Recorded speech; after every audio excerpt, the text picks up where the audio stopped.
अस्सलाम वालेकुम व्यूअर्स, कैसे हैं आप सब लोग। उम्मीद करती हूँ खैरियत से होंगे। Welcome back to my channel cooking with Anamta. आज की रेसिपी में हम बनाएंगे शानदार सा बिल्कुल आसान सी रेसिपी है जर्दे की। तो ये वाला ज़्यादा जो है ना बहुत टेस्टी होता है। ये मेरी अम्मी ने बनाया, बस मैं आपके साथ रेसिपी शेयर कर रही हूँ। ये अम्मी ही बहुत अच्छा बनाती है, मतलब मैं कोई इतना ख़ास नहीं बना पाती हूँ, लेकिन अम्मी जो बनाती है ना वो बहुत ही टेस्टी बनाती है। अम्मी ने कहा तुम बनाओ, तुम्हारी रेसिपी है, लेकिन मैंने कहा कि नहीं आप बनाएं, क्योंकि आपकी जो रेसिपी है ना मैं चाहती हूँ लोगों के साथ शेयर हो, क्योंकि आप जो है ना बहुत अच्छा बनाती हैं। अम्मी बहुत अच्छी रेसिपी से बनाती है। तो रेसिपी स्टार्ट करते हैं। सबसे पहले जो है ना हमने चावल ले लिए हैं, बासमती है। इसके अंदर हम पानी ऐड कर देंगे। बर्तन में ना चावल ले लेंगे 1 पाव के करीब, और उसमें पानी ऐड कर देंगे। आई थिंक मेरे ख्याल में शायद 2 गिलास, क्योंकि हमने यहाँ पे जो है ना चावलों को सिर्फ बॉयल करना है। ठीक है, चावलों को बॉयल अलग से करेंगे। यहाँ मैंने पानी ऐड कर दिया। इसी में हम ऐड कर देंगे फूड कलर, जो जर्दे का कलर होता है ना, जो हम बिरयानी में भी इस्तेमाल करते हैं, ऑरेंज कलर, वो हम ऐड कर देंगे आधा टीस्पून, उससे थोड़ा सा ज़्यादा।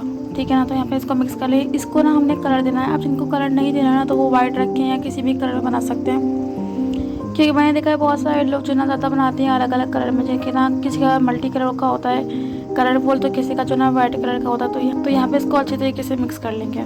अच्छा, मिक्स करने के बाद हम इसे छन्नी में छान लेंगे इस तरीके से। इसमें पानी ऐड कर दें ताकि जो ना ये पिच पिच ना हो भाव की वजह से। उसके बाद ना हम लेंगे अलग बर्तन, उसमें ऐड कर देंगे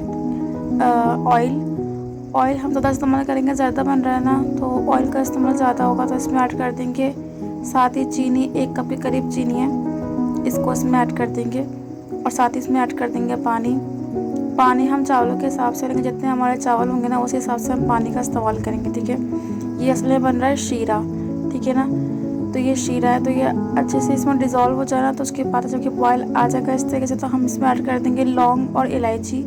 मैंने एक ही इलायची का इस्तेमाल किया है। अच्छा, इलायची आपको ज़्यादा पसंद हो तो आप ज़्यादा भी इस्तेमाल कर सकते हैं। यहाँ पे हमने चावल जो बॉयल कर लिए थे ना वो इसमें ऐड कर देंगे शीरे के अंदर, ताकि जो है अच्छे से ना डिज़ोल्व हो जाए और ये जो है बन के रेडी हो जाए अच्छे से। तो यहाँ पे इसको अच्छे से मिक्स करेंगे। चावलों के अकॉर्डिंग पानी डालेंगे। अब ऐसा भी ना कि पानी ज़्यादा करते हैं, क्योंकि चावल पहले से बॉयल हैं, तो हम जो है चावलों के हिसाब से ही पानी ऐड करेंगे, क्योंकि वो शीरा है और ये जो है ना पहले से हमने बॉयल किए हुए चावल हैं। तो हमने इसको मिठास देने के लिए इसमें इस तरीके से रेडी करना है। ठीक है, तो यहाँ पे हम इसको थोड़ी देर के लिए रख देंगे, जब ये अच्छे से दम पे रख देंगे।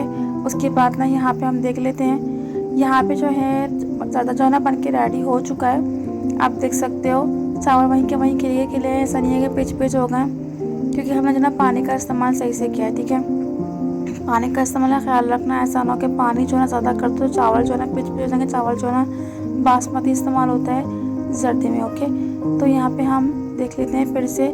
तो यहाँ पे हमें दम लगाने के बाद अब देखा है, तो अब हम इसमें ऐड कर देंगे ड्राई फ्रूट्स, यानी कि बादाम, पिस्ते, जो आपको ड्राई फ्रूट पसंद हो वो आप ऐड कर सकते हो। तो यहाँ पे ना हम ऐड कर देंगे इसको। ठीक है, अच्छी तरीके से। और ये बहुत ही आसान सी रेसिपी दावतों वगैरह में इस्तेमाल होती है। मेहमानों के आगे रखना उनको बहुत पसंद आती है मेहमानों को। तो आप इसको ट्राई कर सकते हो और अच्छी सी बन जाती है। बहुत सस्ती सी रेसिपी है और अच्छी है और फिर आसान सी रेसिपी है। तो मुझे नहीं लगता कि किसी को भी ऐसा लगेगा कि बनाना मुश्किल है। ठीक है, तो उसको ट्राई करना और बताना कि ये रेसिपी कैसी बनी है। कि मेरी नहीं, अम्मी की रेसिपी है। ओके, तो अपना ख्याल रखना। इंशाल्लाह मिलते हैं नेक्स्ट वीडियो में। दुआ में याद रखना। अल्लाह हाफिज़।